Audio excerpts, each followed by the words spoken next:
ഇന്ത്യയിലെ ഏറ്റവും വലിയ തെരുവ് പ്രക്ഷോഭത്തിന്റെ മുഖം. ഇന്ത്യൻ രാഷ്ട്രീയത്തിലേക്ക് ഇരച്ചു കയറിയ രാജ്യത്തെ കോടിക്കണക്കിന് യുവാക്കളുടെ ശബ്ദം. പേരിലൂടെ ചിരിപ്പിക്കുകയും അതിനടുത്ത നിമിഷം ചിന്തിപ്പിക്കുകയും ചെയ്ത് പാറ്റകളുടെ പാർട്ടി എന്ന് പരിഹാസപ്പേരിട്ട സോഷ്യൽ മീഡിയ പ്രസ്ഥാനത്തിലൂടെ ഒറ്റയ്ക്ക് തുടങ്ങി ഒരു വലിയ ജനകീയ പ്രക്ഷോഭത്തിലൂടെ അധികാരികളെ വിറപ്പിക്കുകയും വെറും 10 ദിവസം കൊണ്ട് 2 കോടിയിലധികം യുവാക്കളെ ഒന്നിപ്പിക്കുകയും ചെയ്തൊരു സോഷ്യൽ മീഡിയ തന്ത്രജ്ഞൻ. രാജ്യത്തെ വിദ്യാഭ്യാസ മന്ത്രിയെ രാജിവെപ്പിച്ച പാറ്റകളുടെ പടയോട്ടത്തിന് പിന്നിലെ തലച്ചോറ്. മാറ്റം ആഗ്രഹിക്കുന്ന ഓരോരുത്തർക്കും പ്രചോദനമാകുമെന്ന് വിശ്വസിക്കുന്ന അഭിജിത്ത് ദീപ്കെ. ആരാണ് അയാൾ? ഒരു സാധാരണക്കാരനായ ചെറുപ്പക്കാരൻ. ഡോക്ടർ BR അംബേദ്കറുടെ എഴുത്തുകളിൽ നിന്ന് പ്രചോദനം ഉൾക്കൊണ്ട് രാഷ്ട്രീയത്തിൽ, സാമൂഹിക മാധ്യമ ലോകത്തു നിന്നും സ്വന്തമായൊരിടം കണ്ടെത്തിയ വ്യക്തി. ഉപരിപഠനം അമേരിക്കയിൽ.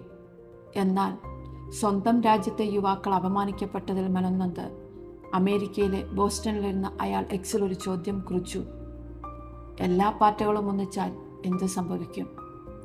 നിരാശ നിറഞ്ഞ, വളരെ നിസ്സാരമെന്ന് തോന്നിച്ചൊരു ചോദ്യം. പക്ഷേ ഭരണകൂടത്തെ തന്നെ പിടിച്ചുലയ്ക്കുന്ന ഒരു വലിയ ജനകീയ പ്രക്ഷോഭമായി മാറുമെന്ന് അയാളെന്നല്ല ആരും കരുതിയിരുന്നില്ല. നിമിഷങ്ങൾക്കകം അതൊരു ഡിജിറ്റൽ കൊടുങ്കാറ്റായി മാറി. അതവിടം കൊണ്ടും തീർന്നില്ല. സോഷ്യൽ മീഡിയയിൽ ഒരു പോസ്റ്റിൽ പ്രതിഷേധമൊതുക്കാൻ അയാളും തയ്യാറായിരുന്നില്ല. പകരം ഒരു പുതിയ രാഷ്ട്രീയ പാർട്ടി തന്നെ രൂപീകരിച്ചു. കേട്ടവർ അത്ഭുതപ്പെട്ട ആ പാർട്ടിയുടെ പേര് cockroach Janata party. Voice of the lazy and unemployed, അലസരുടെയും തൊഴിലില്ലാത്തവരുടെയും ശബ്ദം എന്ന ടാഗ് ലൈനോടെ സോഷ്യൽ മീഡിയയിൽ ദശലക്ഷക്കണക്കിന് അനുയായികളെ നിമിഷങ്ങൾക്കകം അത് നേടിയെടുത്തു. കോടിക്കണക്കിന് ആളുകളാണ് അയാളോടൊപ്പം അണിനിരുന്നത്. പേരിലെ വ്യക്തമായ പരിഹാസമായിരുന്നു ഇതിൻ്റെ പ്രധാന ആകർഷണം. അയാൾ തനിച്ചു തുടങ്ങിയ ഒരു ഡിജിറ്റൽ ക്യാമ്പയിൻ വെറും 6 ദിവസത്തിനുള്ളിൽ 1.6 കോടിയിലധികം ആളുകളിലേക്ക് എത്തിയതിന് പിന്നിൽ അദ്ദേഹത്തിൻ്റെ മുൻ പരിചയത്തിന് വലിയ പങ്കുണ്ട്. സുഹൃത്തെ, നിങ്ങൾക്കറിയാമോ ആരാണ് യഥാർത്ഥത്തിൽ അഭിജിത്ത് ദീപ്കെ? അദ്ദേഹത്തിൻ്റെ കഥയൊന്ന് കേട്ടാലോ? 1995 സെപ്റ്റംബർ 29 മഹാരാഷ്ട്രയിലെ ഛത്രപതി സംഭാജി നഗറിലാണ് അഭിജിത്ത് ദീപ്കെ ജനിച്ചത്. പ്രാദേശിക സ്കൂളിൽ നിന്നും SB കോളേജിൽ നിന്നുമാണ് അദ്ദേഹം പ്രാഥമിക വിദ്യാഭ്യാസം പൂർത്തിയാക്കിയത്. പിന്നീട് പിതാവ് മാനേജ്മെന്റ് കോട്ട വഴി അദ്ദേഹത്തെ എഞ്ചിനീയറിംഗിന് ചേർത്തുവെങ്കിലും അതിൽ അദ്ദേഹത്തിന് വലിയ താല്പര്യമുണ്ടായിരുന്നില്ല. ശേഷം അദ്ദേഹം പൂനെയിൽ നിന്ന് ജേർണലിസത്തിൽ ബിരുദം നേടി.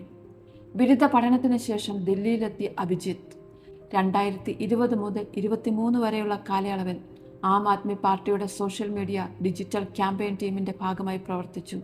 സോഷ്യൽ മീഡിയ തന്ത്രജ്ഞനായി 2024 സാമ്പത്തിക ഭദ്രതയ്ക്കും വ്യക്തിഗത വളർച്ചയ്ക്കുമായി ആം ആദ്മി പാർട്ടിയിൽ നിന്ന് ഇടവേളയെടുത്ത അദ്ദേഹം ഉപരിപഠനത്തിനായി വിദേശ സർവകലാശാലകളിൽ അപേക്ഷിക്കുകയും തുടർന്ന് ബോസ്റ്റൺ യൂണിവേഴ്സിറ്റിയിൽ പ്രവേശനം നേടുകയും ചെയ്തു. കഥ ഇവിടെ തുടങ്ങുന്നു.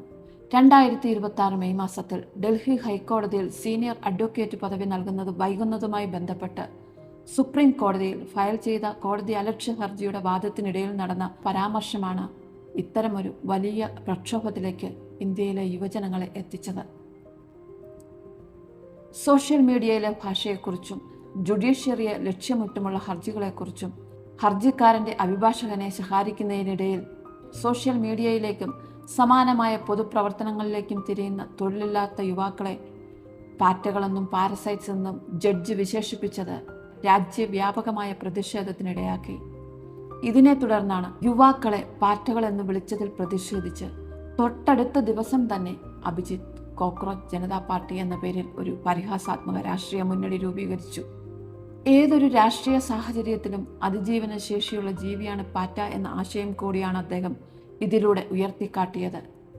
യുവാക്കളുടെ പ്രതിസന്ധികളെയും അതിജീവനത്തെയും പ്രതീകാത്മകമായി അടയാളപ്പെടുത്താൻ ഈ പേര് സഹായിക്കുകയും ചെയ്തു. വെറുമൊരു ഓൺലൈൻ പ്രതിഷേധം എന്നതിലുപരി അമേരിക്കയിൽ നിന്ന് തിരികെ എത്തി ഡൽഹിയിലെ ജന്തർ മന്ദറിൽ നേരിട്ട് വന്ന് 36 ദിവസത്തിലധികം നീണ്ടുനിന്ന വിദ്യാർത്ഥി പ്രക്ഷോഭങ്ങൾക്ക് അയാൾ നേതൃത്വം നൽകി. നീറ്റ് പേപ്പർ ചോർച്ച, തൊഴിലില്ലായ്മ തുടങ്ങിയ വിഷയങ്ങൾ മുൻനിർത്തി നടത്തിയ ഈ സമരം വഴി ഒരു ഓൺലൈൻ ഇൻഫ്ലുവൻസർ എന്നതിലപ്പുറം ഒരു ജനകീയ നേതാവെന്ന പ്രതിച്ഛായ നേടിയെടുക്കാൻ അദ്ദേഹത്തിന് കഴിഞ്ഞു. പ്രശസ്ത പരിസ്ഥിതി പ്രവർത്തകൻ സോനം വാങ്ചുക്കും ഈ സമരത്തിൽ പങ്കുചേർന്ന് നിരാഹാരം അനുഷ്ഠിച്ചിരുന്നതിനൊപ്പം നിരവധി സാമൂഹിക, രാഷ്ട്രീയ, സാംസ്കാരിക പ്രവർത്തകരും വ്യക്തികളും ഈ കൂട്ടായ്മയ്ക്ക് ഐക്യദാർഢ്യം പ്രഖ്യാപിച്ച് മുന്നോട്ട് വന്നത് വലിയൊരു മുന്നേറ്റമായി. ഇത് ഇന്ത്യയിലെ ഏറ്റവും വലിയൊരു തെരുവ് പ്രക്ഷോഭത്തിന് മുഖമായി മാറിയതിനൊപ്പം രാജ്യത്തെ കോടിക്കണക്കിന് യുവാക്കളുടെ ശബ്ദവുമായി. പരമ്പരാഗത രാഷ്ട്രീയ രീതികളിൽ നിന്നെല്ലാം മാറി ട്രെൻഡിങ് സോഷ്യൽ മീഡിയ ഉപയോഗിച്ച് യുവതലമുറയെ രാഷ്ട്രീയത്തിലേക്ക് ആകർഷിക്കാൻ കഴിയുമെന്നതിൻ്റെ ഒരു വലിയ ഉദാഹരണമാണ് അഭിജിത്ത് ദീപ്കയുടെ ഈ നീക്കം. സാധാരണക്കാരായ ചെറുപ്പക്കാരെ നിസ്സാരക്കാരായി കാണരുതെന്നും അവർ സംഘടിച്ചാൽ ശക്തമായി തിരിച്ചടിക്കാൻ കഴിയുമെന്നുള്ള വലിയൊരു ഓർമ്മപ്പെടുത്തലാണ് CJP. എങ്കിലും സോഷ്യൽ മീഡിയയിലെ ട്രെൻഡിങ് പലപ്പോഴും താൽക്കാലികമാണെന്ന് നമുക്കെല്ലാം അറിയാം. അതുകൊണ്ട് തന്നെ സമൂഹത്തിൽ വലിയൊരു മാറ്റങ്ങൾ ഉണ്ടാക്കാൻ ഇങ്ങനെയുള്ള ട്രെൻഡുകൾ മാത്രം പോരാ എന്ന തിരിച്ചറിവ് നമുക്ക് അത്യാവശ്യമാണ്. ആളുകൾ ട്രെൻഡിനൊപ്പം കൂടുമെങ്കിലും വ്യക്തമായ നിലപാടോ ഭരണപരിചയമോ ഇല്ലെങ്കിൽ ശാശ്വതമായ മാറ്റങ്ങളൊന്നും കൊണ്ടുവരാൻ ഇങ്ങനെയുള്ള പ്രസ്ഥാനങ്ങൾക്ക് കഴിയില്ല. ആശയങ്ങൾക്ക് പ്രാധാന്യം നൽകാതെ പലപ്പോഴും ഒരു നേതാവിൻ്റെ വ്യക്തിപരമായ വളർച്ചയായി മാത്രം ഇത് മാറിപ്പോകാനും സാധ്യതയുണ്ട്.